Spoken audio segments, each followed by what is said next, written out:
Alam ko na masaya ka kahit simple at kasalang bayan lang ang magiging kasal niyo ni Daddy. Hindi naman po mahalaga kung simple o magarbo ang kasal. Ang mahalaga ang sinisimbolo nito kung bakit nagpapakasal ang dalawang tao. Dahil sa pag-ibig kaya nagpapakasal ang dalawang tao. Ganun na nga po, Lola Isay. Pag-ibig ang dahilan kung bakit namin gustong magpakasal ni Danny. Gaya ng sinabi ko sa mga kapatid mo, ang pag-aasawa hindi kanin na isusubo. At kapag napaso, basta na lang iluluwa. Kapag natali ka na, hindi ka na pwedeng umatras. Marami ka rin kailangang isakripisyo para sa pamilyang bubuuin mo. Alam ko naman po, handa naman ako basta kasama ko si Danny. Basta tandaan mo mga pangaral ko sa iyo, ha? Para kahit sa ibang bahay ka na, madadala mo ang gintong aral ko sa inyong magkakapatid. Opo, Lola Isay. Siya nga pala. Gusto ko rin makausap si Danny bago ang kasal. Meron lang ako gustong ipagbilin sa kanya. Pupunta naman po siya dito mamaya, kaya pwede niyo siyang kausapin. Kung nakakaangat ka man ngayon, piliin pa rin na maging mapagkumbaba at huwag manghamak.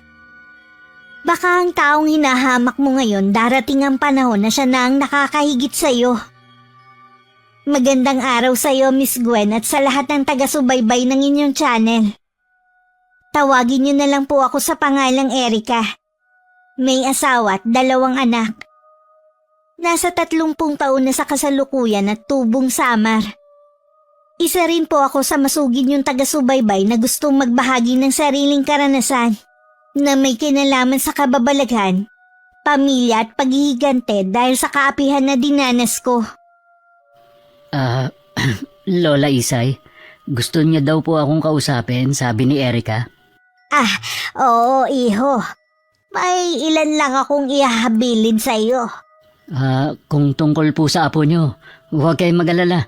Mamahalin at aalagaan ko po si Erica. Kailanman hindi ko pinagdudahan ang hangarin mo sa aking apo. Hindi ko ibibigay sa iyo ang kamay niya kung wala akong tiwala sa iyo. Yun nga lang may konti akong agam-agam dito sa dibdib ko. Ano po ba ang pinangangamba niyo? Alam ko na, tutol ang mga magulang mo kay Erica. Katunayan niya na tsuhin mo lang ang kasama mo nung namanhikan. Hindi ako naniniwala na abala sila sa ibang bagay. Kahit po hindi sila nakasama sa amin nun sa pamamanhikan, wala naman silang tutol sa pag-aasawa ko. At saka, nasa hustong gulang na naman ako para magdesisyon. Gusto ko rin masiguro ang kapakanan ng apo ko sa pagtira sa bahay ninyo. May sarili po kaming bahay ni Erica. Katabi nga lang ng bahay ng mga magulang ko. Gusto ko rin po kasi na makakilos ng maayos ang apo nyo kapag nando na kami. Ayoko din kasing mailang siya. Salamat naman. Iniisip mo ang kapakanan ng apo ko. Ganon ko po kamahal si Erica. Marami po akong plano kapag magkasama na kami. Sana dumalaw kayo lagi dito sa bahay. Mamimiss ko si Erica dahil siya ang bunso sa 5 magkakapatid At 2 taon lang siya nung maulila sila sa mga magulang. Ako na nagpalaki sa kanya. Naiintindihan ko po na mangungulila kayo sa kanya. Huwag din kayo mag-alala. Lagi namin kayong dadalawin. Salamat, iho. Lubos ko nang ipagkakatiwala sa iyo ang aking apo.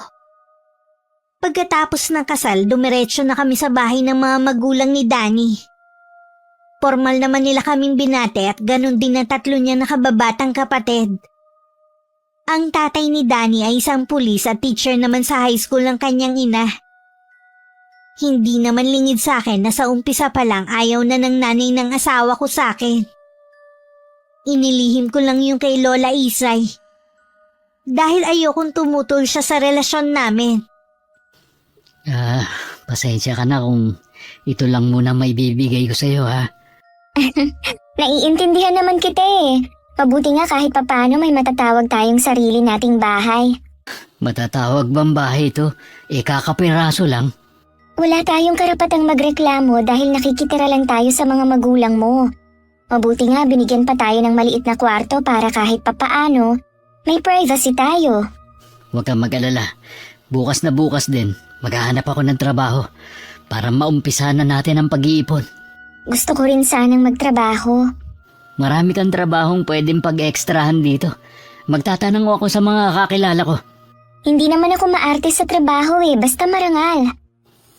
Sandali nga lang pala. Naalala ko, wala pa pala tayong bigas. Manghihiram lang muna ako kay nanay.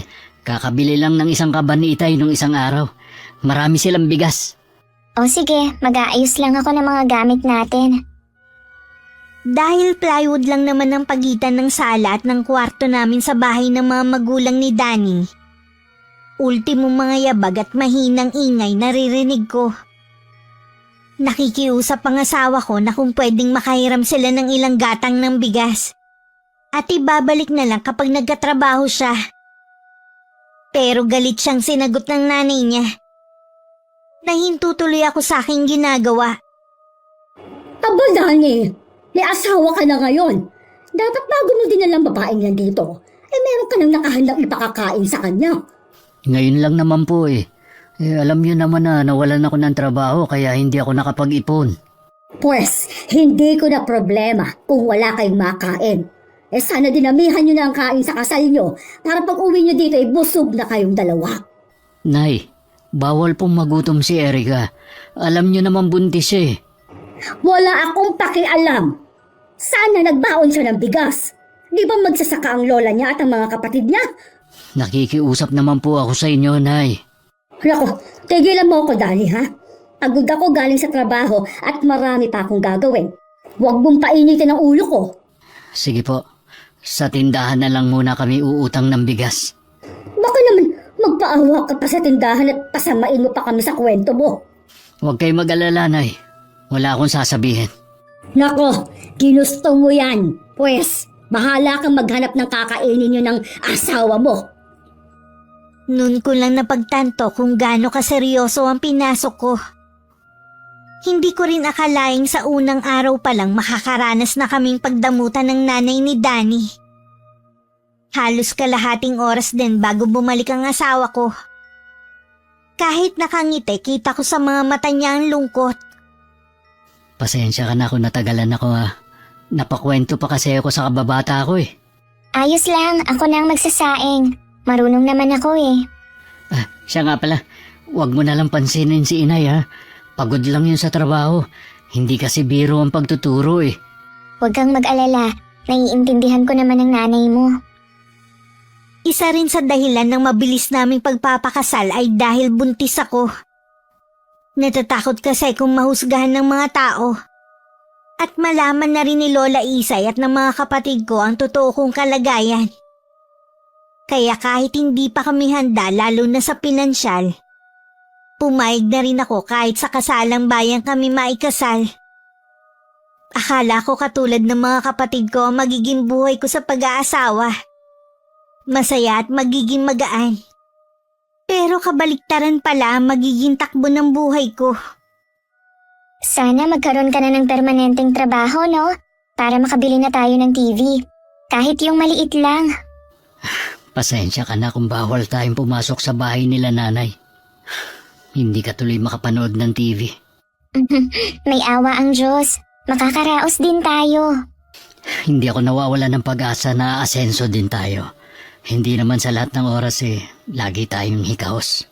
Lagi ko ngang ipinagdarasal na sana magkaroon ka na ng permanenteng trabaho. Nagtatanong nga ako lagi sa mga kakilala ko kung meron silang trabaho na pwede kong pasukan. Meron naman sana kaso lalayo naman ng lugar. Ayaw naman kitang iwan sa kalagayan mo. Ayoko rin naman na magkalayo tayo. Magtiyaga na lang tayo sa kung anong meron. Siya nga pala. Mas mabuti siguro kung titigil ka na sa pagiging labandera mo. Malaki na kasi ang tiyan mo baka mapano ka pa. Kaya ko pa naman Sayang din naman nakakaipon ako sa paglalaba ko. Nag-aalala lang kasi ako sa'yo. Kapag hindi ko na kaya, ako na mismo ang titigil. O sige, basta mag-iingat ka Oo naman. Oh, tumatawag yata ang nanay mo. Mukhang galit na naman ang tono ng boses niya. Mabuti pa, labasin na natin. Saktong paglabas namin ni Danny, lumabas naman sa may kusina ang biyanan ko. Hindi na naman maipinta ang mukha nito at salubong ang mga kilay. Matalim ang titig niya sa akin kaya bigla akong kinabahan. Erika! Totoo ba, ha? Yung sinabi mo kay Yoli na manugang kita, ha? Opo, nabanggit ko nga po kay Ma'am Yoli. Nasabi niya po kasi na co-teacher niya kayo. Ano pang sinabi mo sa kanya, ha? Ano pa? Yun lang naman po. Kahit kailan hindi ka nag-iisip. Palibasa kasi, wala kang tinapos. Sana nung malaman mong kasamahan ko siya sa trabaho, nanahimik ka na lang. Ano naman po ba masama kung malaman ng katrabaho nyo na manugang nyo si Erika? Totoo naman. Isa ka pa! Pareho lang kayo eh! Hindi mo malang inisip, Erika, ang sasabihin sa akin, ha? Alam ko na po kung bakit kayo nagagalit. Nahihiya kayo na labandera lang ang asawa ko. Natural! Alam ko namang ipagmalaki ko siya. Marangal naman ang trabaho ng asawa ko kumpara sa iba. Marangal na ba sa'yo ang ginagawa niya? Palibasa, pareho kayong damunggo ang utak. Huwag nyo naman po kaming pagsalitaan ng ganyan. May damdamin din naman kami. Bakit? Totoo naman ah. Kaya ka nga hindi nakatapos kasi mahina yung ulo mo. Hindi ka katulad ng mga kapatid mong matatalino. Ikaw pa naman ang panganay pero binigo mo kami ng itay mo. Tingnan mo mga kapatid mo. Malayo ang mararating nila at ikaw habang buhay nilang extra sa trabaho. Napatungo na lang ako para hindi makita ng biyanan ko ang pagbagsak ng luha ko. Nang tingnan ko ang kamao ni Danny, mahigpit yun nakakuyong. Hanggang makaalis ang nanay niya, hindi na kami nagsalita pa. Para hindi na lang lumaki ang galit sa amin ng biyanan ko, hindi na lang ako naglabada kay Ma'am Yoli. Maganda sana doon dahil bukod sa mabait yun, pinapagamit pa niya ako ng washing machine para hindi ako mahirapan. Huwag ka namang inayang sa kikitain mo kay Ma'am Yoli. Okay na rin siguro yon para pumirmi ka na lang dito sa bahay. Magaan naman kasi ang paglalaba ko doon. At saka mabait ang pamilya nila. Kaysa naman magalit pa sa atin si inay. Bakit ganun ang nanay mo magsalita? Parang hindi ka naman niya anak. Kahit naman noon, iba na ang trato niya sa akin kumpara sa mga kapatid ko. Hindi ka man lang ba ipinagtatanggol ng tatay mo at mga kapatid mo? Takot ang mga kapatid ko kay inay, kaya sunod-sunuran lang din sila. Si Itay naman, kapag naririnig niyang pinagsasalitaan ako ng masama ni inay, pinagtatanggol naman niya ako. Kaya lang lagi naman siyang wala dito sa bahay. Nasasaktan din kasi ako kapag iniinsulto ka ng nanay mo. Sanay naman na ako eh. Dapat masanay ka na rin. Nag-aalala tuloy ako na makalakihan ng anak natin ang trato sa atin ng inay mo. Malay mo, kapag lumabas na ang baby natin, magbago na si inay. Sabi kasi nila, ang panganay na apo daw ang mas minamahal ng lolo't lola. Sana nga, ang anak natin ang magpapalambot sa puso ng inay mo.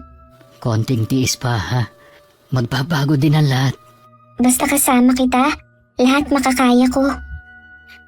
Dahil naiinip at hindi naman ako sanay na walang ginagawa, naglako na lang ako ng mga gulay na tanim ng isa sa mga kapitbahay namin.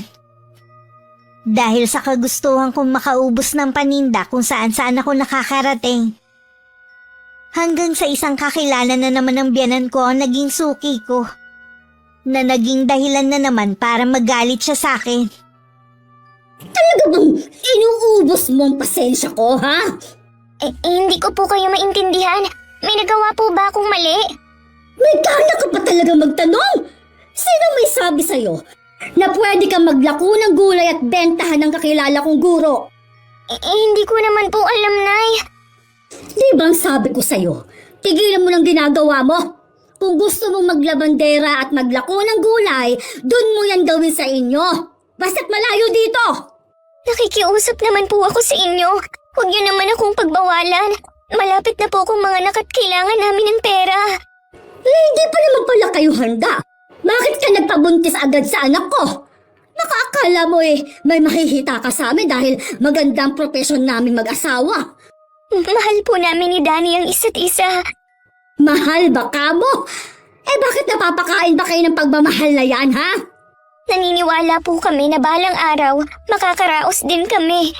At kailan pa? Ha? O itong isaksak mo sa kukote mo, Erika, ha? Kahit kailan, wala kayong aasahan sa aming mag-asawa. Ang kinikita namin ay sapat lang para mabuhay kami at mapag-aral ang 3 naming anak. Mula nang magsama po kami, hindi naman kami umasa sa inyo. Nagsusumikap po kami sa sarili naming paraan. Aba, dapat lang! Sinasabi ko lang ito para malinaw sa'yo. Nang makaalis ang biyanan ko, tsaka ako humagulgol ng iyak. Siguro kaya ganun na lang ang iyak ko dahil matagal na ako nagkikimkim ng sama ng loob. Dahil sa paraan ng trato nila sa aming mag-asawa.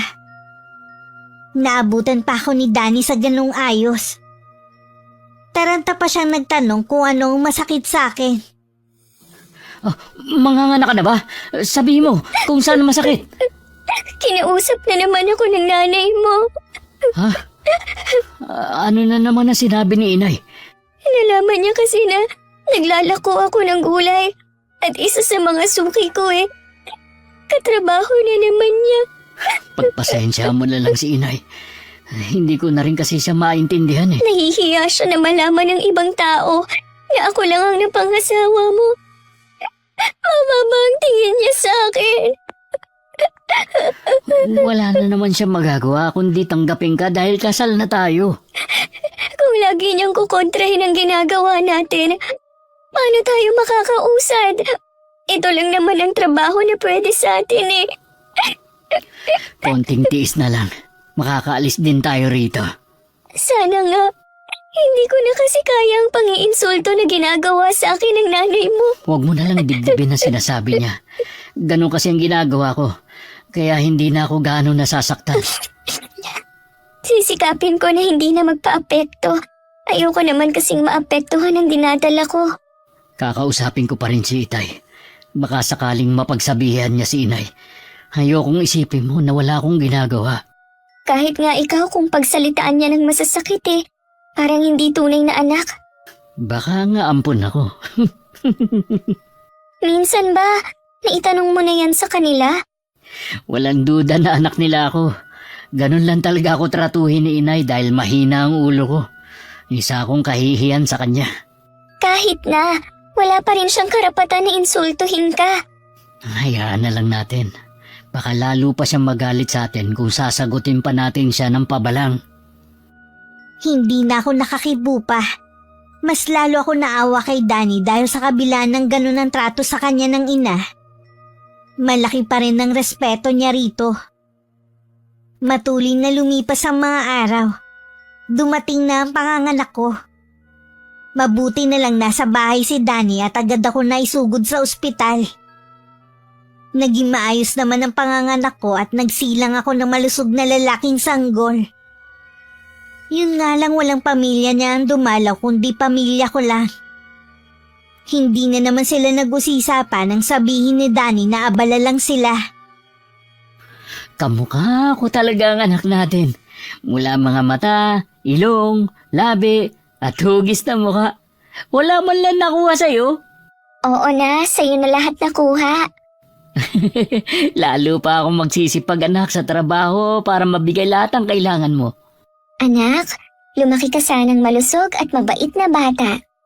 Lalaki siyang mabait sa tulong ng paggabay natin sa kanya. Siya nga pala, nagbilin si Lola Isay na sa 1 linggo, ipupunta siya dito. Siyang magpapaligo sa akin. Ay, oo nga pala. Yung mga bilin niya, huwag mong kakalimutan, ha? Oo, nagpapasalamat talaga ako ng sobra at nakaraos na rin ako sa panganganak. Kahit napakasusungit ng nurse at doktor sa ospital na yun. Ganun talaga kapag public hospital. Naaawa na nga ako sa katabi ko Iyak na nga ng iyak, pinagalitan pa. Huwag mo nang alalahanin ang mga nangyari sa ospital. Baka mabinat ka pa sa kakaisip Kahapon pa ako dito. Hindi pa rin dumadalaw ang pamilya mo. Kinumusta ka naman ng mga kapatid ko Hindi ba sila interesado na makita ang anak natin? Akala ko pa naman magbabago na ang mga magulang mo kapag nanganak na ako. Baka busy lang sila. Hintayin na lang natin na dumalaw sila. Natatakot tuloy ako na tratuhin din nila ang anak natin, katulad ng pagtrato nila sa atin. Huwag kang mag-isip ng ganyan. At saka hindi naman ako papayag nun. Kung hindi nila tatanggapin pati ang anak natin, mabuti pang umalis na lang tayo dito. Alam mong hindi pa natin kayang magpagawa ng sariling bahay. Nakakahiya naman kung sa Lola Isay mo tayo makikitira. Ako ang lalaki. At saka nangako ako sa kanya na pangangalagaan kita. Para lang kaming hangin na hindi nakikita ng pamilya ni Danny. Nasasaktan ako para sa anak ko dahil wala pa siyang muwang. Hindi siya tanggap ng lolo at lola niya. May ilang gabi na ring umiiyak ang sanggol. Sa araw naman tulog siya. Alam ko na nakakaabala na kami at anumang oras pwede kaming puntahan ng biyanan ko. Na nangyari na nga. Ano ba? Hindi ba kayo marunong makaramdam, ha?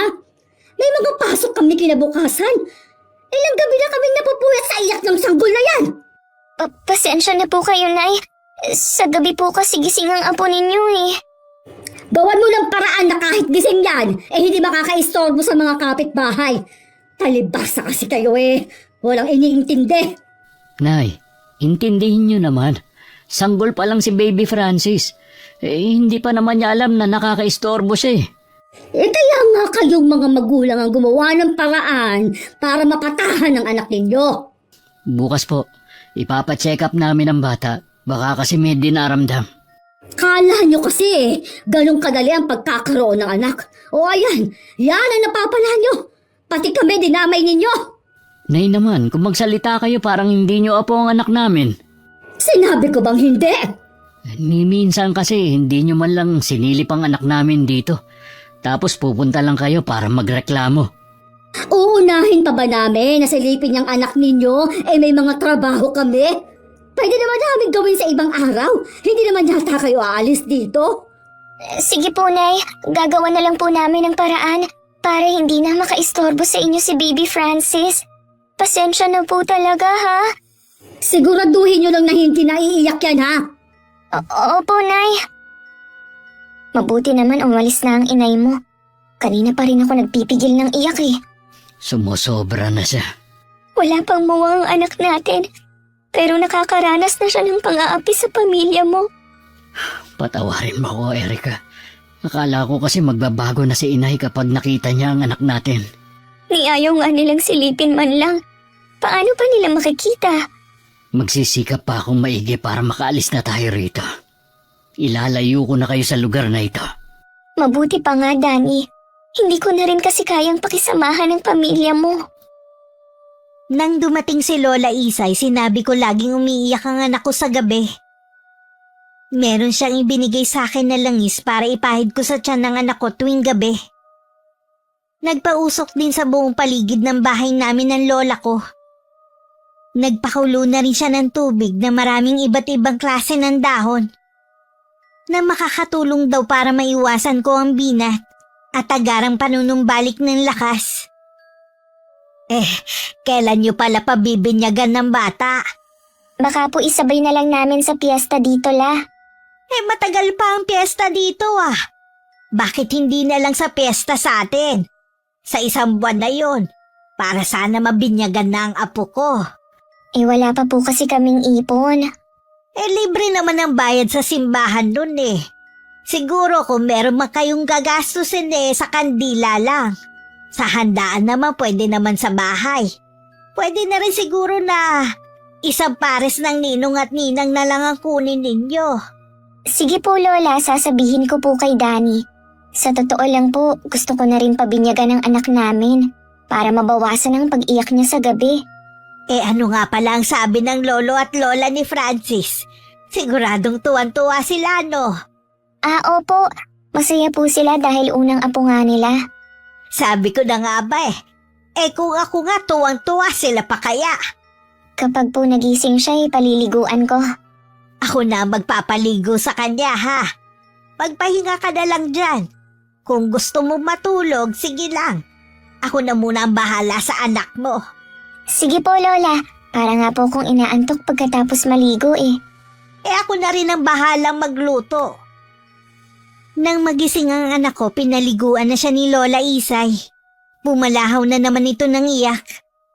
Si Lola parang naaliw pa dahil malakas daw umiyak. Hindi ko lang masabi na baka magalit na naman ang biyanan ko. Ilang sandali nga lang isang malakas na hampas sa plywood na narinig namin. Kasunod ng galit na boses ng biyanan ko. Ano ba, Erika? Hindi mo ba titigilin sa pag-iyak ng anak mo? Ay, istorbo na nga sa gabi, pati ba naman sa araw? Meron nag-aaral dito. Lola, patahanin niyo na po si Baby Francis. Baka po sumugod na naman dito ang biyanan ko. Bakit ganun ang tono ng biyanan mo? Akala ko ba'y natutuwa sila sa apo nila? Intindihin na lang po natin na naaabala sila. May mga trabaho naman kasi sila eh. Dapat maintindihan nila ang sanggol. Normal lang naman na pumalahaw ng ganito ang bata. Oo nga po, Lola. Kaya lang, hindi nila kasi maintindihan ang anak ko. Magtapat ka nga sa akin na po. Totoo ba natanggap nila ang anak mo at kayo sa bahay na to? Lola, Ayaw mo talagang patahanin ng batang yan? O sige ha, hintayin mo ako. Napupuno na ako sa iyak ng batang yan eh. Ako na ang bahalang humarap sa kanya. Padedehin mo muna tong gwapito kong apo. kumakatok na po ang biyanan ko. Nagugutom na pala kaya umiyak eh. Ako na ang magbubukas. Talaga bang... Oh, Aling Isay! Ako nga. Ay, kanina pa po ba kayo nariyan? Maaga akong pumarito dahil dinalhan ko rin ang mga dahon ng apo ko para sa unang paliligo niya. Hindi niyo siguro napansin ang pagdating ko dahil saradong-sarado ang bahay ninyo. Para bang takot kayong pasukin ng ibang tao? Ayaw kasi naming naaabala kahit na ba araw ng Sabado eh. Marami kasi kami ginagawa. Ganun ba? Kaya ba nagagalit ka sa iyak ng apo natin? Kuhan kasi nag-aaral ang mga anak ko. May exam kasi sila sa Lunes. Dapat malawak ang pag-unawa mo. Lalo na 4 ang naging anak mo. Normal lang sa isang sanggol na umiyak ng ganito. Kakaiba naman kasi ang batang yan. Mula gabi hanggang umaga, wala nang ginawa kundi ang pumalahaw ng iyak. Mas kakaiba kang lola. Ibis na unawain mo na lang, tutal apo mo ang sanggol na ito. Mas gusto mong ikaw ang intindihin. Aling Isay, baka lang nakakalimutan ninyo kung nasaan kayo. Hindi ko nakakalimutan. Pero ikaw mukhang nakakalimot na magpakatao. Hindi yata bagay sa propesyon mo ang inuugali mo. Pakisabi na lang sa apo ninyo, kung hindi kaya magpatahan ng anak, huwag nang dagdagan. Lahat na napag-usapan nila narinig ko. Dahil ilang hakbang lang naman ang higaan namin sa may pinto. Pagharap ni Lola Isay sa akin, bakas pa rin ang galit sa mukha niya. Alam ko namang hindi yun dahil sa pagsisinungaling ko kundi sa tunay naming kalagayan dito. Ay, noon pa kinukutuban na ako. Pero hinihintay ko lang na ikaw ang magsabi sa akin. Kahit ang mga kapatid mo, iba rin ang pakiramdam. Lalo na, hindi man lang nagpunta sa ospital ang mga biyanan mo. Patawad po, Lola Isay. Ayoko lang kayong mag-alala sa akin. Tsaka hindi naman ako pinababayaan ni Danny eh. Naiintindihan kita sa bagay na yan. Pero alam mo hindi magtatagal, malalaman ko rin. Ilang buwan ka na palang nagtitiis sa bahay na to eh. Hindi naman po nila ako sinasaktan. Marami akong naririnig na hindi maganda dyan kay Christy. Isa na ang pagiging matalas ng kanyang dila. Alam ko na marami pa siyang sinabi na masasakit sa iyo. Ang mabuti pa sumama na lang kayo pabalik sa atin. Lola, kung gagawin ko po yan, para ko na ring sinaktan ng pagkalalaki ni Danny. Maniwala po kayo sa akin. Ginagawa niyang lahat para sa ikabubuti namin ang anak niya. Lagi niya rin akong pinagtatanggol mula sa nanay niya. Plano na rin naming umalis dito. Nag-iipon na lang kami. Oh, sige. Kung yan ang desisyon mo na manatili pa rito, tandaan mo lang na bukas ang bahay ko para sa inyo. Alam ko naman po yun. Pero sana, hayaan niyo na lang kaming tumayo sa sarili naming paa. Para matuto din kami sa buhay. Ang laki na talaga ng pinagbago mo. Binago ka ng pag-ibig mo kay Danny. Gayon pa man kapag hindi mo na kaya, nandito lang kaming pamilya mo. Doon ko na rin pinatulog si Lola Isay. Kahit sa gabi lang na yun, maging panatag ako na hindi ako pupuntahan ng biyanan ko.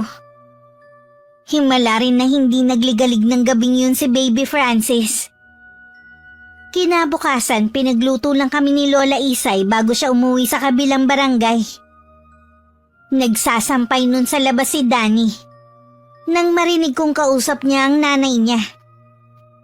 Mabuti naman, umalis na ang lola ng asawa mo. Sana wag na siyang bumalik dito. Hindi po pwedeng pagbawalan nyo na dumalaw si Lola Isay. Dito nakatira ang mga apo niya. O bakit hindi? Baka nakakalimutan mo. Bahay pa rin namin yung tinitirhan ninyo. Alam ko naman po yun. Pero wala naman ako nakikitang masama kung dadalaw sa amin si Lola Isay. Sa iyo wala. Yung asawa mo, na hindi man lang nga niya nagawang magpasabi na dadalawin siya ng lola niya.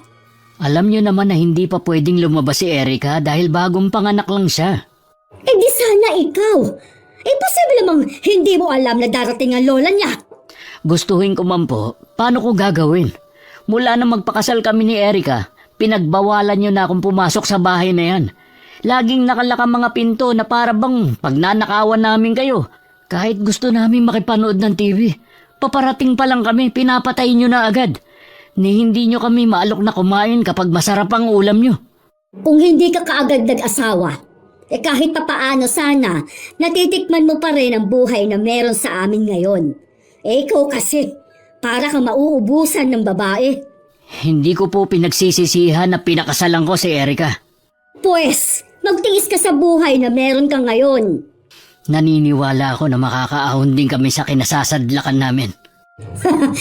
Libre naman mangarap, kaya sige lang. Dahil sa pagmamalit sa amin ng biyanan ko, lalo pang nagsumikap si Danny. Yun nga lang hindi pa siguro naming panahon. Kaya hindi pa siya nakakahanap ng magandang trabaho. Pumayag na rin siya sa suhestyon ni Lola Isay na sa amin na lang binyagan ng anak namin. Gaya ng inaasahan, hindi dumalo ang pamilya niya. Mga malalapit na kaibigan lang ang naging bisita naming mag-asawa noon. Nagambag ang mga kapatid ko para lang mairaos ang binyag at piyesta. Sa wakas, nabinyagan na rin ang anak natin. Salamat kay Lola Isay at sa mga kapatid mo. Naiintindihan naman nila ang sitwasyon natin kaya nga sila na ang nagpresenta Matigas talaga ang puso ng mga magulang ko. Hindi talaga sila nagpunta sa binyag kahit sinabihan ko na. Kahit si Itay. Naimpluwensyahan na rin ni Inay. Ang mga kapatid ko naman naiintindihan ko sila na hindi nila kayang suwayin ang mga magulang namin. Wala na tayong magagawa kung hindi nila matatanggap ang apo nila. Ang mahalaga, nire-respeto pa rin natin sila kahit na hindi maganda ang ginagawa nila sa atin. Nagpapasalamat nga ako sa iyo dahil mahaba ang pasensya mo sa kanila. Kahit maaga kaming naulila ng mga kapatid ko, hindi naman nagkulang ng pangaral sa amin si Lola Isay. Kita naman sa inyo kung gaano kayo kababait na magkakapatid. Kaya huwag ka nang malungkot kung wala man iisa sa pamilya mo ang dumalo. Buo naman ang pamilya ko na, pamilya mo na rin. Pagkatapos ng binyag, mas lalo pang lumayo ang loob sa amin ng pamilya ni Danny. Ipinagkalat din ng nanay niya sa lugar namin na hindi na namin sila binigyan ng respeto. Dahil hindi man lang namin sila isinama sa binyag ng anak namin. Samantalang halos magmakaawa na nun si Danny. Sa lahat ng pagkakataon, kami lagi ang pinapalabas nilang masama. Hindi na lang kami umiimik at nagkukunwaring walang naririnig sa ibang tao. 2 taon na kami nagsasama ni Danny pero wala pa rin pagbabago ang pakikitungo nila sa amin. Hanggang ngayon wala pa rin permanenteng trabaho ang asawa ko kaya lalo kaming minamata. Kaya naman para makatulong sa gastusin, tumatanggap ako ng labahin sa araw na walang pasok si Danny. Wala talaga akong swerte sa trabaho. Ilang taon na akong puro pa extra lang. Paano tayo makakaalis dito? Ang kinikita ko sapat lang sa mga ngailangan natin. Hindi pa siguro ito ang tamang panahon. Kailan pa kaya ang sinasabi mong tamang panahon? Huwag kang mainip. Ako nga hindi nawawalan ng pag-asa eh. Kaya nga kahit papaano, tumutulong ako sa'yo para may ipon tayo kahit konti. Patawarin mo ko, Erika. Binigo kita sa mga pangako ko sa'yo. Hindi mo ko binigo. Naging mabuti kang asawa at ama. Sapat na yon. Kung kinakapos man tayo, isipin mo na lang na maswerte pa rin tayo kumpara sa iba. Ang mahalaga lang naman, walang nagkakasakit sa atin. Tama ka. Susubukan ko na lang ulit mag-apply ng ibang trabaho. Subukan mo kaya na magpatawas para mawala yung inaakala mo na malas. Wala namang masama eh. Kay Lola Isay ka na lang pumunta. O sige, sa isang araw na wala akong pasok, dalawin natin siya. Namimiss na nga siya ni Francis eh. Wala nang bukang bibig kundi Lola. Sayang nga lang, hindi siya malapit kay inay. Paminsan-minsan naman eh, pinapansin siya ng itay mo. Sana balang araw, lumambot na rin ang puso ni inay sa kanya. Sabi ko nga sa'yo, huwag kang mawawala ng pag-asa. Oo na, bilib din talaga ako sa'yo sa pagiging positibo mong mag-isip. Sabado pa lang ng hapon, pagdating ni Danny, umalis na kami. Dahil lagi naman sarado ang bahay ng mga magulang niya, hindi na kami nagpaalam pa. Lingid pala sa amin, hihingi ng pabor ang mga biyanan ko sa amin para tumulong sa paghahanda. Dahil kaarawan ng bunsong kapatid ni Danny. Uminit na naman tuloy ang ulo ng biyanan ko na makitang nakalak ang bahay namin. Hindi naman maitago ni Lola Isay ang saya na makita kaming bumaba ng tricycle. Agad niyang binuhat ang apo at saka pinupog ng halik. Mabuti naman dinalaw niyo ako. Namimiss ko na kasi ng sobrang gwapito kong apo eh. Ilang araw na po talaga naming plano ang pagpunta dito. Tsaka balak pong magpatawas sa inyo ni Danny. Bakit iho? May dinaramdam ka ba? Wala naman po akong nararamdaman sa katawan ko. Baka sakali lang na mawala ang malas na bumabalot sa akin. Kahit kasi anong gawin ko, hindi po ako makahanap ng magandang trabaho. O di sige, mamayang 6:00 natin gawin. Salamat po, Lola. Nandiyan nga pala ang bayaw mo. Nung nakaraan ka pa niya hinahanap eh. Tsak na matutuwa yun. Pupuntahan ko po muna sa kanila. Isasama ko na rin muna si Francis para makalaro ang mga pinsan niya. Babalik na lang kami bago mag 6:00. Kapag nakalimutan mo, susunduin ko na lang kayong mag-ama. Nagtataka nga rin ako kung bakit parang mailap sa inyo ang swerte. Pareho naman kayo masipag na mag-asawa. Kaya nga po minsan nawawala na ng pag-asa si Danny eh. Pakiramdam niya malas siya. Siguro kasi dahil nakadikit ang bahay niyo sa kanila kaya nag-aagaw ang swerte. Baka nga po yun ang dahilan. Kumusta na nga pala ang pakikitungo sa'yo ng mga biyanan mo? Kung ako sa inyo, tanggapin niyo na lang ang inaalok ko na dito kayo tumira. Malaki pa naman ang lupa dyan sa likod ng bahay eh. Pwede kayo magpatayo doon ng maliit na kubo. Sa totoo nga po, gusto ko nang umalis doon. Si Danny lang po ang inaalala ko. Ibaba na kamo niya ang pride. Kung gusto niya ng pagbabago sa pamilya niyo, siya na mismo ang lumayo sa pamilya niya. Kakausapin ko po ulit siya pag uwi namin sa bahay. Hindi nga maituturing na bahay ang kapirasong kwarto na yun eh. Ang mahalaga naman po may privacy kami kesa na kasama talaga namin sila sa iisang bubong. Sa bagay nga, di bukas na kayo uuwi. Bukas po ng hapon. Mabuti nga yun para tapos na ang handaan sa amin. May okasyon pala sa inyo. Bakit parang ayaw niyong dumalo? Birthday po ng bunsong kapatid ni Danny. Kahit naman po nandun kami, hindi naman kami iniimbita. Mas kawawa po kung nandun lang kami. Grabe talaga mga ugali ng mga taong yun. Ang nanay lang naman po ni Danny ang may problema. Mabait naman po ang tatay niya. Ang mga kapatid naman po may takot pa sa nanay nila. Kaya nga sana pag-isipan niyo ang inaalok ko. Parang ang bilis lang ng oras nung nasa bahay kami ni Lola Isay. Iba kasi kapag masaya ka sa isang lugar. Malapit nang dumilim noon nang makauwi kami sa amin. Naabutan pa namin ng ilang kalalakihan na nagliligpit ng mga mesa at upuan na ginamit sa okasyon. Tuloy-tuloy lang kami hanggang makapasok sa loob ng bahay namin. Mukhang bongga ang selebrasyon ni Irene ng birthday niya. May inarkila pa mga mesa at upuan. Pwede kasi 18 na ang kapatid mo. Bukas ko na lang siguro siya babatiin. Ako rin. Kamusta na nga pala ang pakiramdam mo pagkatapos kang tawasin ni Lola Isay? Magaan ang pakiramdam ko. Nawala yung bigat sa balikat ko eh. Mabuti naman kung ganon. Magsasaing na nga pala ako. Buti na lang at may padala sa ating ulam si Lola. Oo nga. Ang nanay mo yata ang kumakatok sa may pinto. Ha? Baka magbibigay ng ulam. Teka lang, Nay. Bakit ba? Ang tagal mong buksan, ha? Pasensya na po, Nay. Kararating lang kasi namin eh. Saan ba kayo nagpunta at kahapon pa walang tao dito? Galing kami kina Lola Isay. Mas inuna mo pa talagang pagpunta doon kaysa tumulong sa paghahanda para sa birthday ng kapatid mo. Hindi ko naman po alam na kailangan nyo ng tulong eh. Dapat kasi nagpapaalam man lang sana kayo. Hindi naman po kasi namin alam na imbitado kami. Nasanay na kasi kami na tuwing may handaan sa inyo hindi nyo kami kailangan.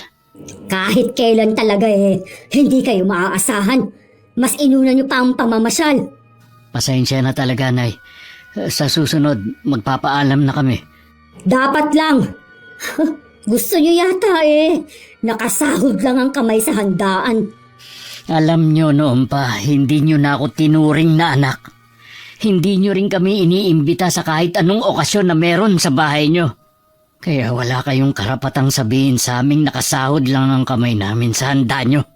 Hindi kami mga patay gutom! Aba, sumasagot ka na ha? Dapat nga noon pa Malaki lang ang respeto ko sa inyo bilang magulang. Pero sumusobra na kayo. Wala kang karapatan na pagsalitaan ako ng ganyan dahil anak lang kita. Kung hindi mo na kaya ang mga sinasabi ko, lumayos kayo sa pamamahay ko. Balang araw aalis kami rito. Huwag kayong mainip. Kung talagang aalis kayo, sana noon pa. Puro ka na lang naman tuda Kulang pa nga yung kinikita mo sa pagkain ninyo. Kahit na ganun, hindi kami humingi sa inyo ng kakanin namin sa araw-araw. Dahil dyan sa pagsagot-sagot mo sa akin, lalo kang mamalasin. Tandaan mo ang sinasabi ko sa'yo. Hindi ako makapaniwalang sa unang pagkakataon maririnig kong sinagot ni Danny ang kanyang ina. Siguro nga napuno na rin ang asawa ko sa ginagawa ng biyanan ko sa kanya. Nang sumunod na araw kahit katanghaliang tapat nagpaparinig ang biyanan ko na wala daw kaming kwentang tao. Walang utang na loob at mamalasin daw kami habang buhay.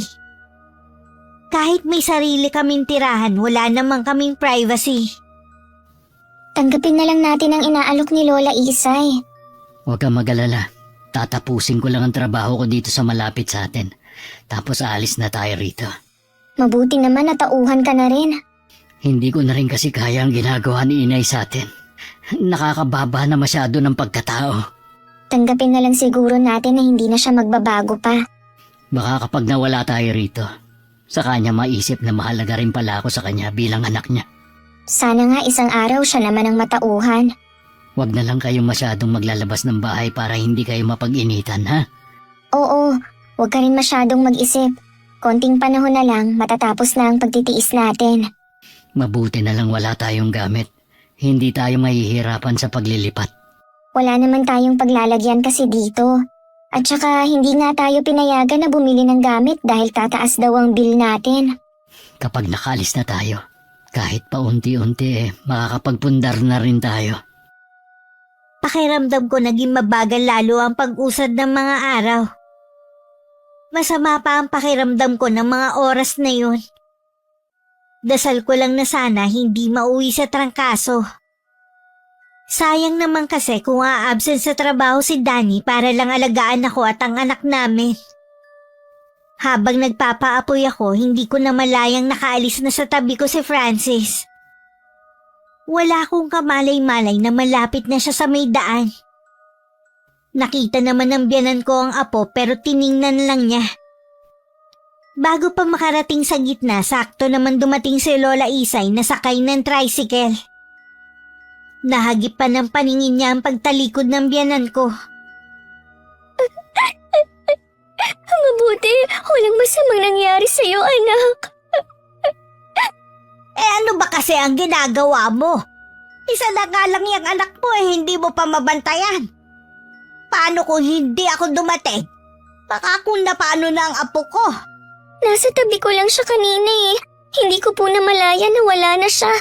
Kanina pa po kasi ako parang wala sa sarili. Dahil sa sama ng pakiramdam. Mukha ka nga may sakit. Mabuti pa magpahinga ka na lang.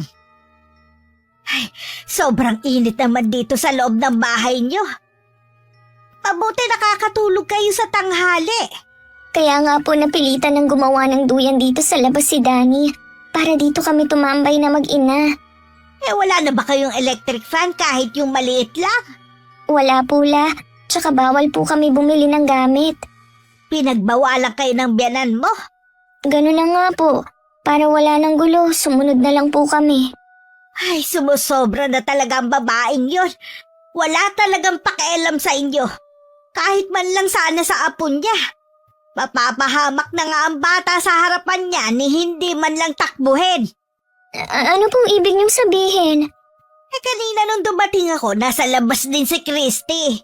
Wala talaga siyang pagmamahal sa apo niya. Kung hindi pa kayo aalis dito, baka mas lalong mapahamak ang anak mo rito. Lola, pumayag na po si Danny na umalis dito. Ay, mabuti naman kung ganon. Kailan kayo lilipat? Tatapusin lang po niya yung trabaho na malapit dito. Rekomenda kasi siya ng kaibigan niya, kaya nahihiya siya na basta na lang umalis. May maganda rin pala akong balita sa'yo. Hiring daw sa pinapasukan ng kuya mo. Pwedeng pumasok doon si Danny. Kaya kapag lumipat kayo, may trabaho na naghihintay sa kanya. Talaga po? Ito na siguro ang swerte namin. May palagay kasi ko na. Kaya hindi rin makapaghanap ng maayos na trabaho si Danny. Dahil pinipigilan ng nanay niya. Totoo po yun. Minsan kasi narinig ko na may kausap ang biyanan ko. Sinasabi niya na kahit anong mangyari, huwag tatanggapin sa trabaho ang anak. Kayaan lang daw na maghirap sa pa-extra-extrang trabaho. Hindi ko nga po masabi hanggang ngayon sa asawa ko eh. Sobra na talaga ang kasamaan niya. Imbes na tulungan niya na umasenso ang anak, hinahatak pa niya pababa. Ayaw po sa akin ang biyanan ko, kaya siguro nadadamay na lang si Danny sa galit niya. Hindi sapat na dahilan yun. May anak na kayo ni Danny, dapat lang tanggapin ka na niya. Sinabi ko na nga po na tanggapin na lang namin na hindi na magbabago ang nanay niya. Mamaya nga pala. Hihilutin kita para gumaan ang pakiramdam mo. Salamat po Lola, dumating kayo ah. Nung dumating si Danny, agad kong ibinalita ang sinabi ni Lola Isay. Kahit bakas ang pagod kanina, bigla na lang umaliwalas ang mukha nito dahil sa sinabi ko. Sinarili ko na lang din ang nangyari na muntik nang ikapahamak ng anak namin. Ayoko na rin kasing dagdagan ng sama ng loob niya sa kanyang ina. Excited na ako sa trabahong kasama ang kuya mo. Susubukan ko rin magpaalam sa amo ko na kung pwede, hanggang ngayong linggo na lang ako sa kanya.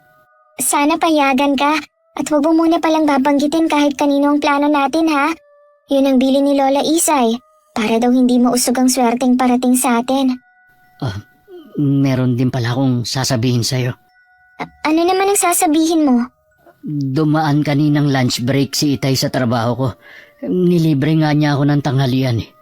Di mabuti. Siguro masarap ang inula mo kanina. Oo, siya kasi pumili ng ulam namin eh. Sa karinderya malapit sa trabaho kami kumain. Anong napag-usapan nyo? Humingi siya ng dispensa sa ginawa ni Inay sa atin. Kahit gusto raw niya tayong ipagtanggol, para hindi na lang humaba ang gulo na nahimik na lang siya. Tingin ko naman mabait ang Itay mo. Ayaw lang niya siguro magalit sa kanya ang inay mo. Ganun na nga. Sabi pa nga niya, kung may pagkakataon ako na makaalis sa bahay, subukan ko daw. Baka daw sa ibang lugar ako swertehin. Sasabihin mo ba sa kanya ang plano natin? Saka na siguro.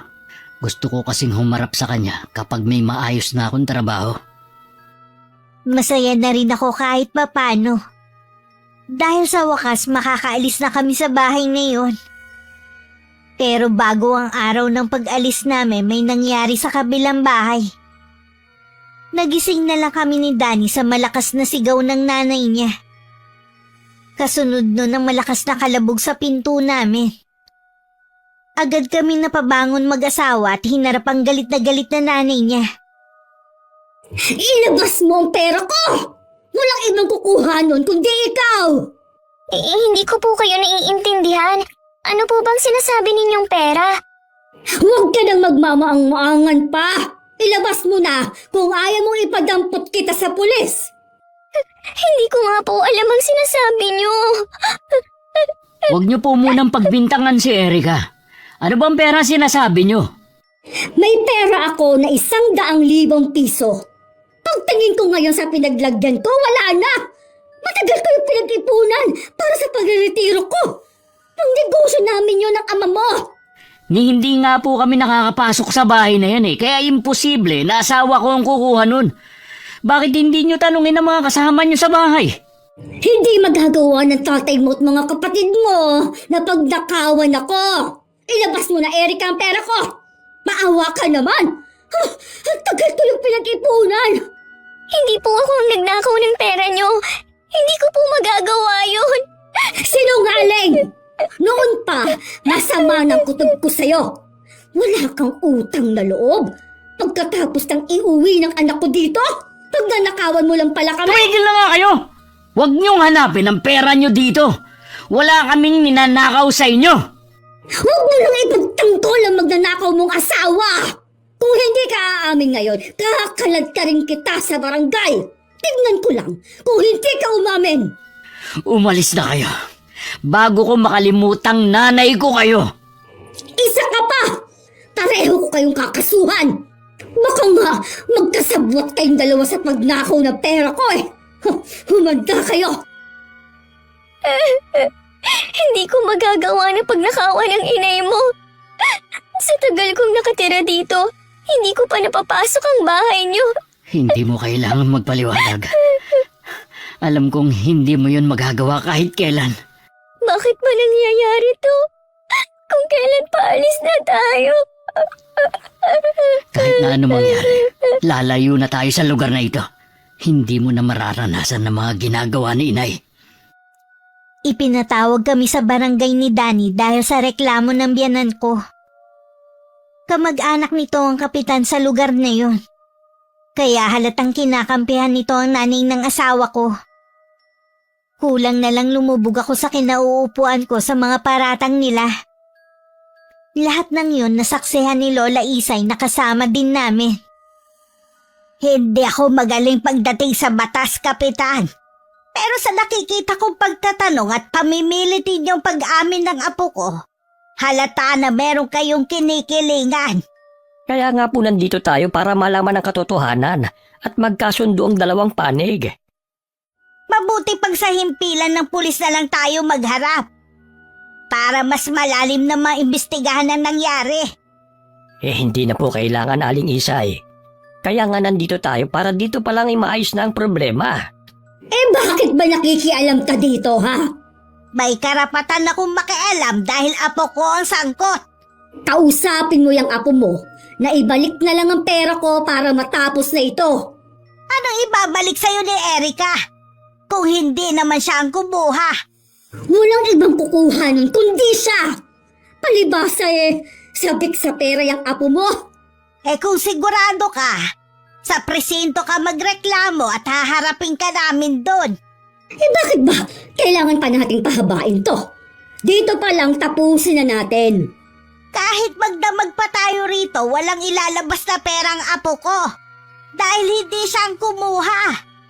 Ano bang klaseng pagpapalaki ang ginawa mo dyan sa apo mo? Maayos ang pagpapalaki ko sa aking apo. Baka ikaw ang hindi naturuan ng maayos. Sayang naman ang propesyon mo. Ano kaya ang itinuturo mo sa mga estudyante mo, ha? Huwag daw mong maisali-sali ang propesyon ko dito. Dahil nga dyan sa katayuan mo, kaya ganun na lang ang ginagawa mong pangmamaliit sa apo ko. Ilang sandali pa dumating na rin ang ama ni Danny. Nag-usap sila ni Kapitan na malayo sa amin. Maya-maya pinaalis na rin kami. Wala pa rin akong tigil sa pag-iyak. Inaalo naman ako ni Danny samantalang tahimik lang si Lola hanggang makauwi kami ng bahay. Mabuti pa, Iha. Sumama ka na sa akin sa bahay. Kapag sumama po ako sa inyo, baka lalong isipin ng nanay ni Danny na ako ang kumuha ng pera niya. Tama po si Erica, Lola. Palipasin po muna natin ng ilang araw. Labis na ang pagdurusa ng apo ko sa kamay ng nanay mo. Hindi ko na kayang palampasin ang ginagawa niyang to. Ako na po ang humihingi ng kapatawaran sa ginawa ni Inay. Kahit siya pa ang humingi ng kapatawaran na imposible niyang gawin, kulang pang kabayaran yun sa ginawa niyang pangmamaliit at pamamaya sa apo ko. Lalabas din ang katotohanan kung sino ang kumuha sa pera ni Inay. Isa lang sa mga kasama niya sa bahay ang gagawa doon. Pwedeng pinoprotektahan din ng nanay mo. Kaya kay Erica niya ibinunto ng sisi. Lola Isay, huwag na po kayong magalit. Baka mapano po kayo. Huwag mo akong alalahanin, Iha. Ayos lang ako. Kung wala nga lang akong inaasikaso sa atin dito muna ako sa inyo. Siya nga pala. Hayaan niyo na lang muna ang anak niyo sa kapatid mo. Naaalagaan naman siya dun Mabuti pa nga po, La.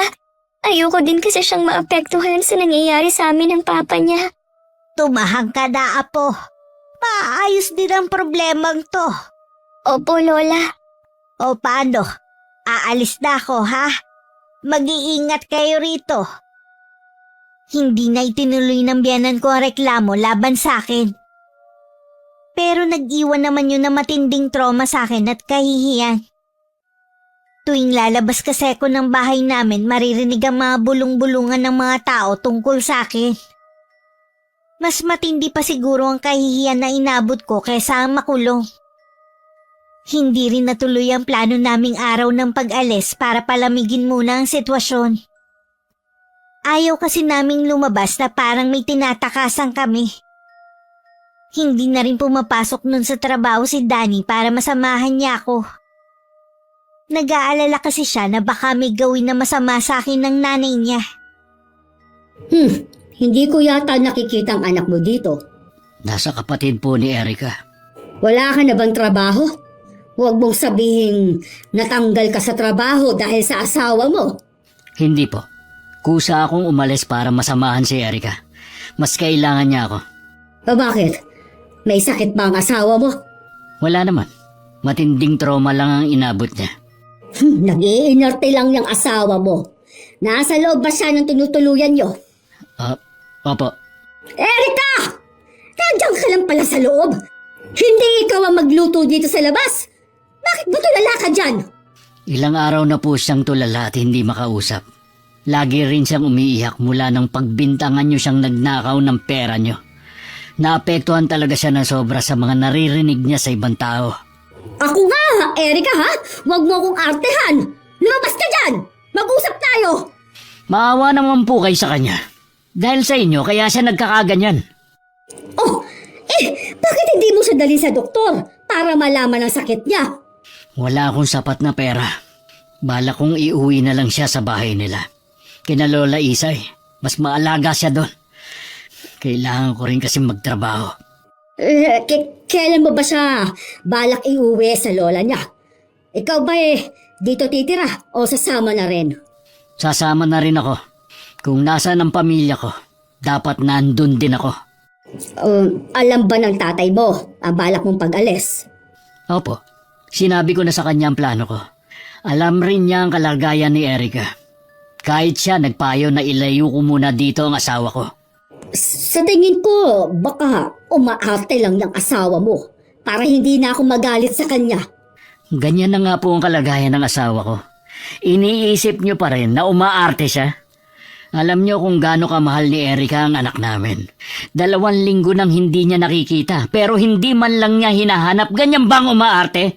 O sige, sana bumuti ng lagay na kapag inuwi mo sa kanila. Yan lang ba sasabihin niyo? Ano bang inaasahan mo na sasabihin ko, ha? Dahil po sa inyo kaya nagkaganyan siya. Huwag mo kong sisihin. Ako ang biktima dito dahil nawalan ako ng pera. Hindi niyo nga nagawang mapatunayan na asawa kong kumuha eh. Kahit ano pang gawin mong pagtatanggol dyan sa asawa mo, buo ang paniniwala ko na siya ang kumuha. Ay sana po, hindi niyo pagsisihan ang ginawa niyong to sa asawa ko. Kinabukasan, dumating si Lola Isay at ang isa ko pang kapatid na may-ari ng tricycle na sasakyan namin.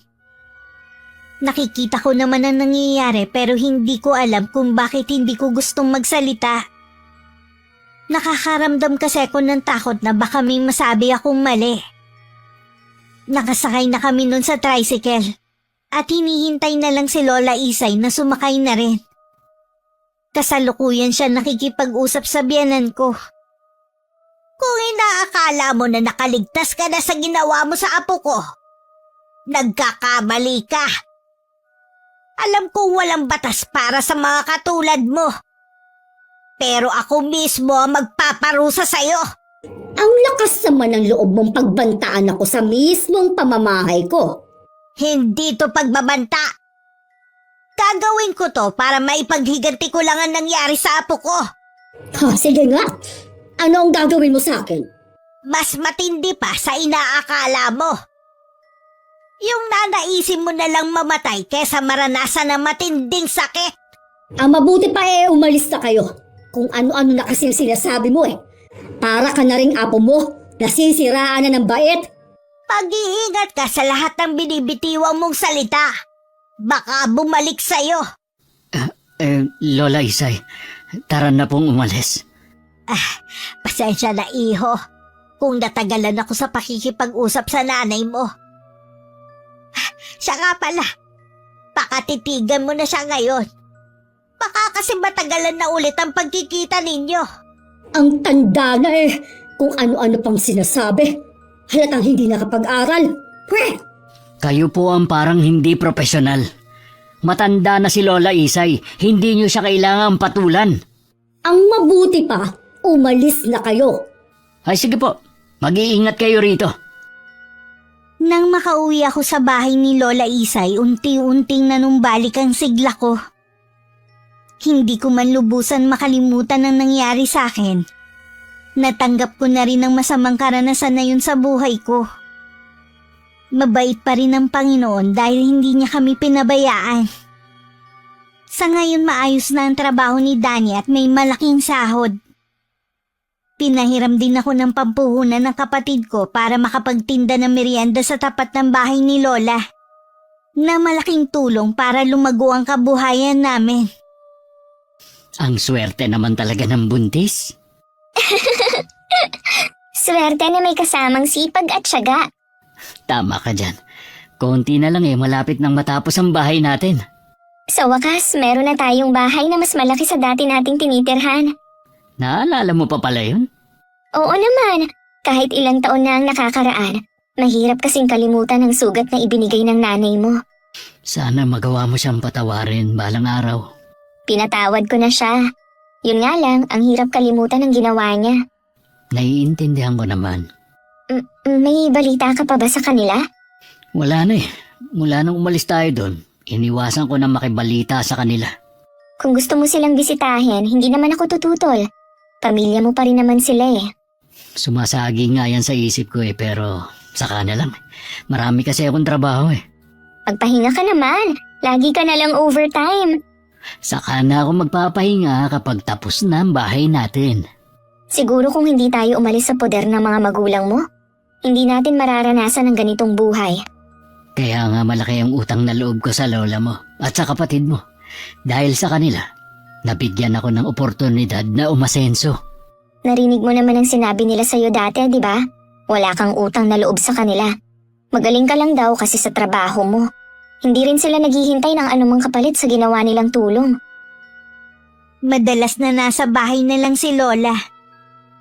Hindi na namin siya hinahayaan na gumawa pa ng mabibigat na trabaho. Napansin ko kasi parang nangihina na siya. Hindi na rin siya ganun kaliksi at amilmil na rin kumain.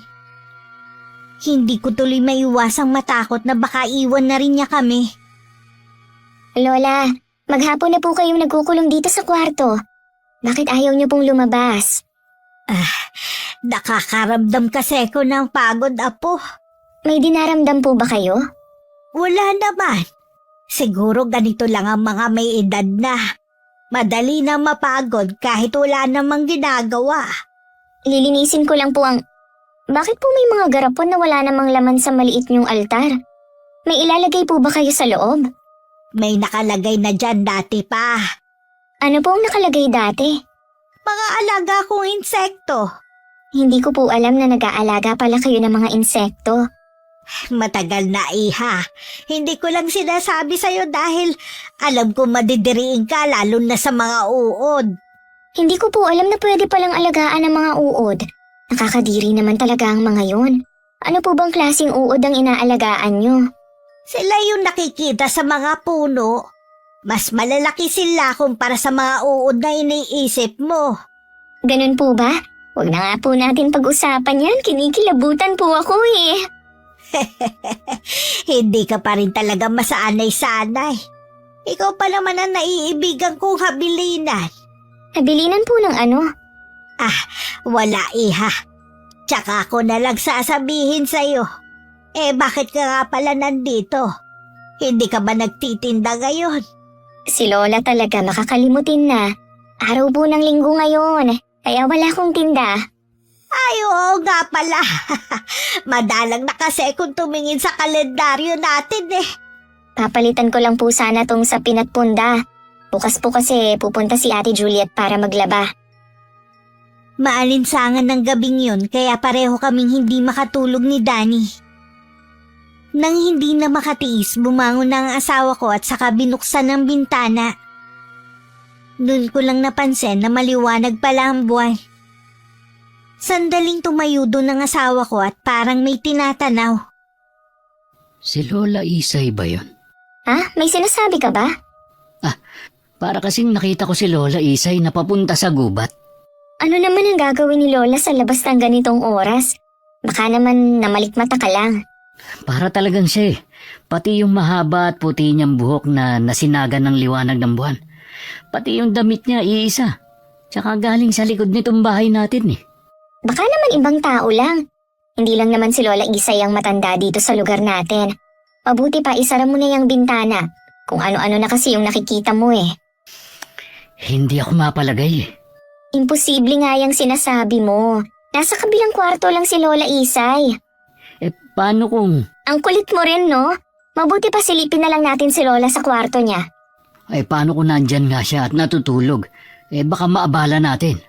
Hindi naman tayo papasok. Sisilipin lang natin siya. Nauna na akong lumabas ng kwarto.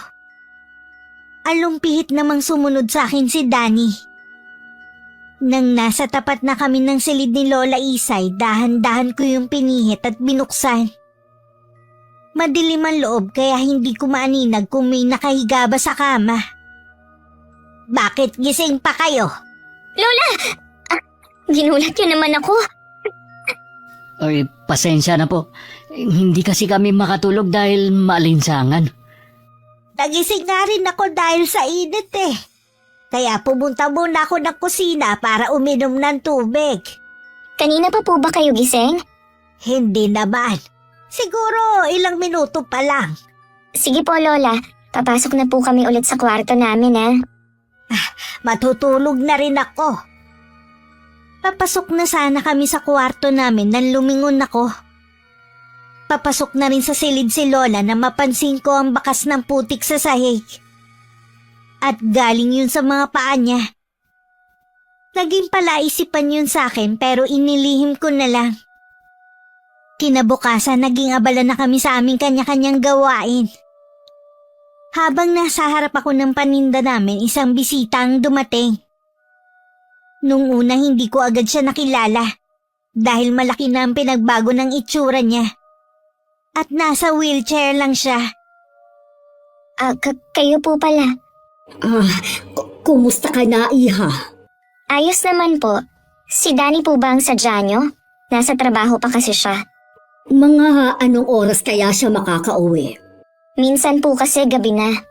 Mula nang umalis siya sa bahay, hindi na ulit siya nagparamdam sa amin.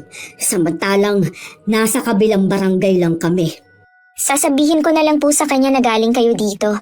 Papadalawin ko rin po siya sa inyo. Pakiusap lang, Iha. Pakisabi sa kanya na kailangan ko siyang makausap. Nakikita mo naman siguro ang kalagayan ko. Kailangan ko kasi ang tulong niya. Kung hindi niyo po mamasamain, anong nangyari sa inyo? May sakit ba kayo? Mahirap ipaliwanag ang sakit ko. Kay Danny ko na lang siguro sasabihin at bahala na siyang magsabi sa'yo. Sige po. Baka may gusto po kayo na inumin o merienda kaya? Hindi na, Iha. Bawal pa kasi akong kumain ng mga pagkain, lalo na sa ibang bahay. Okay po. Kahit hindi na nagparamdam sa amin si Danny, marami naman kaming nabalitaan na magagandang nangyayari sa inyo. Katulad ng pagkakaroon ng bahay. Dahil po sa sipag at tiyaga, kaya natupad ang mga pangarap namin. Hindi rin kami tumigil sa pagdadasal. Ganun ba? Yun pala ang sikreto nyo. Hindi ako sigurado pero kinakitaan ko ng pagsisisi ang biyanan ko ng mga sandaling yun. Bago umalis, sinulyapan pa niya ang halos patapos na naming bahay na ipinagagawa. Pagdating ni Danny, sinabi ko sa kanya ang pagpunta ng nanay niya. Ha? Talaga? Ano daw ang kailangan niya? Hindi sinabi eh. Basta hindi maganda ang lagay niya. Palagay ko malala na ang sakit niya. Ano pa napag-usapan niyo? Mula nung umalis ka daw, hindi ka na nagparamdam sa kanila. Ayos lang ba sa'yo kung pupuntahan ko siya? Oo naman, para malaman mo din ang kalagayan niya. Kahit ano man ang nangyari noon, nanay mo pa rin siya. Bukas ko na lang siguro siya pupuntahan. Gusto mo ba sumama? Sa ibang pagkakataon na lang, tingin ko kailangan niyo munang makapag-usap ng sarilinan ng nanay mo. Siguro nga. Sana lang hindi ganun kalubhan sakit niya. Habang nag-uusap pala kami ni Danny, hindi namin namalayang dumating pala si Lola at narinig na pinag-uusapan namin ng biyanan ko. Tama ba ang narinig ko? Na pumunta dito si Christy? Opo Lola, hinahanap niya si Danny. May lakas pa talaga ng loob siyang pumunta rito. Alam ko po na hanggang ngayon galit pa rin kayo sa kanya. Pero Lola, may sakit na po ngayon ang ina ni Danny. Sa tingin mo dahil may sakit na siya ngayon mabubura na nun ang ginawa niya? Nagdudusa na po siya ngayon. Siguro po sapat na yun. Alam ko sa kabila ng nangyayari sa kanya, hindi pa rin niya pinagsisisihan ang mga ginawa. Nagkatinginan na lang kami ni Danny. Hindi na rin naman umimik si Lola.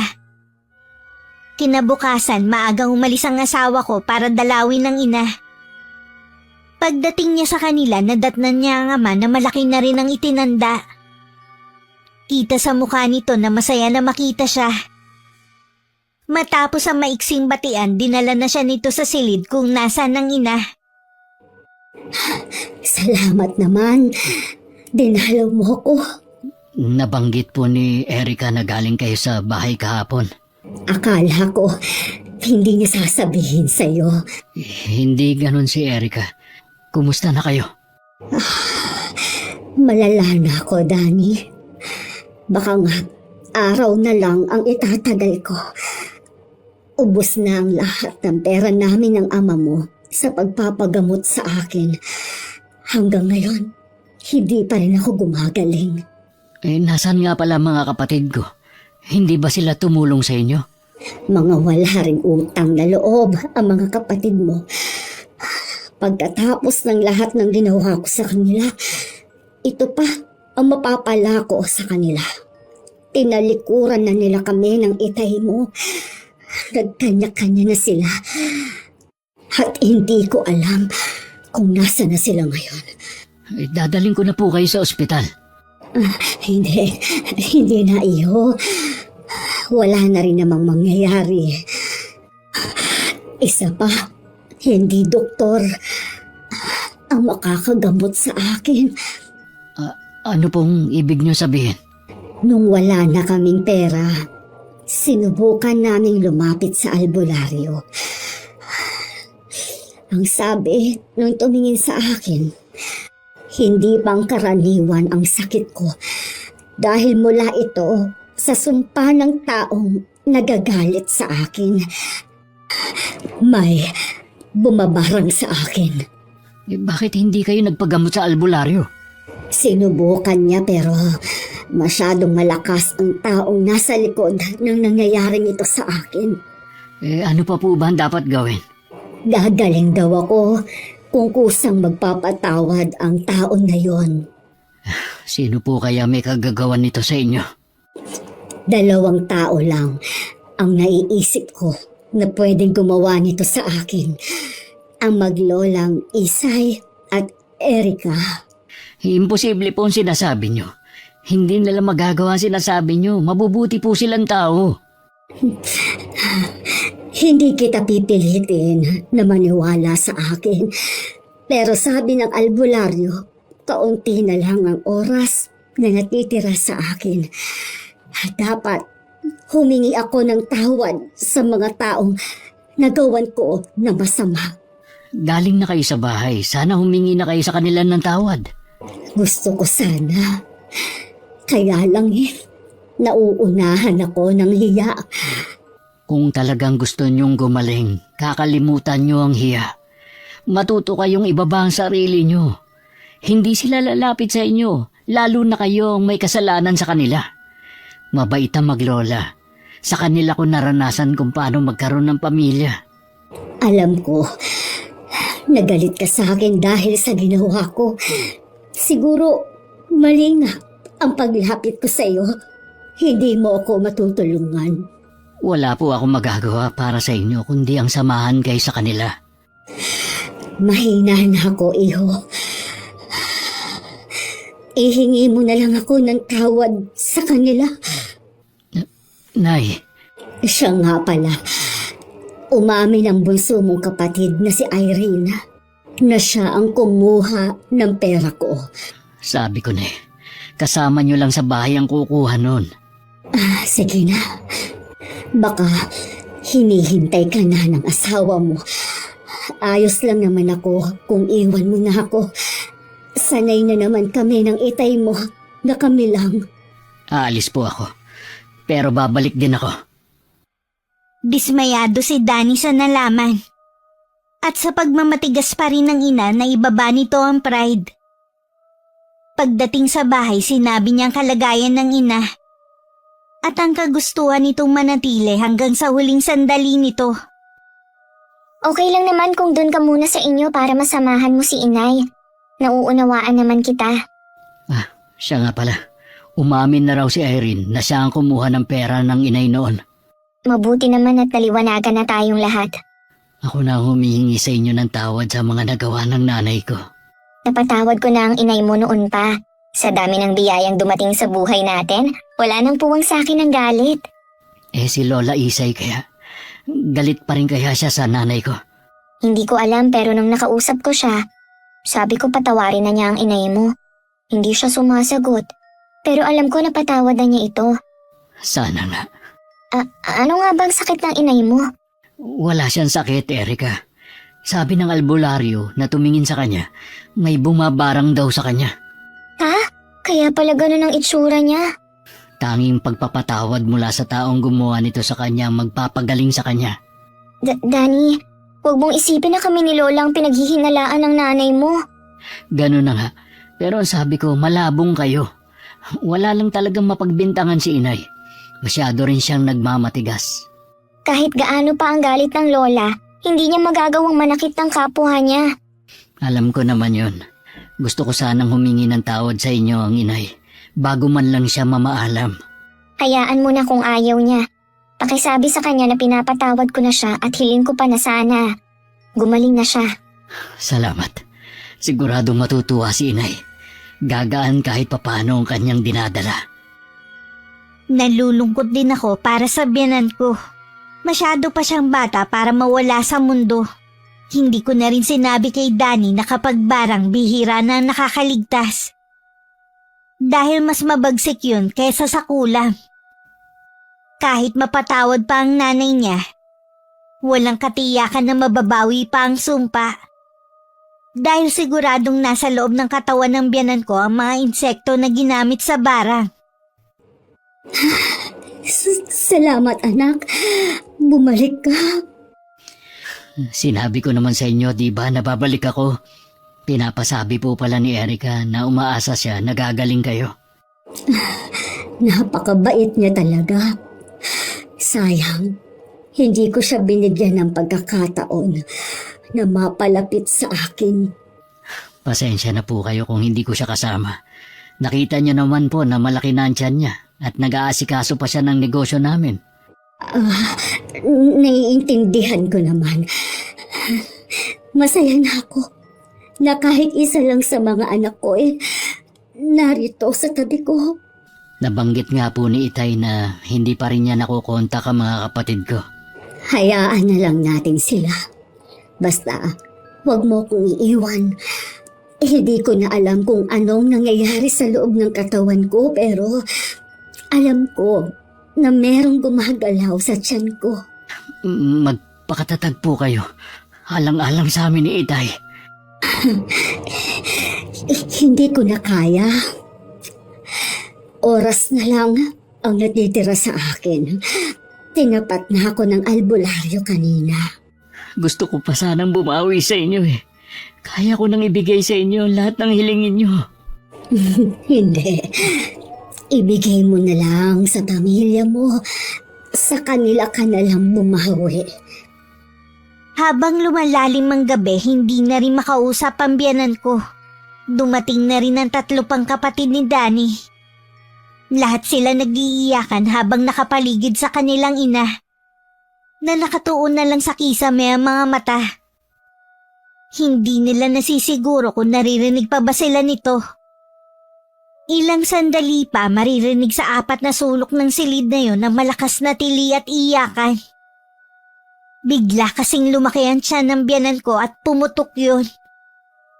Tsaka lumabas mula doon ang iba't ibang uri ng insekto.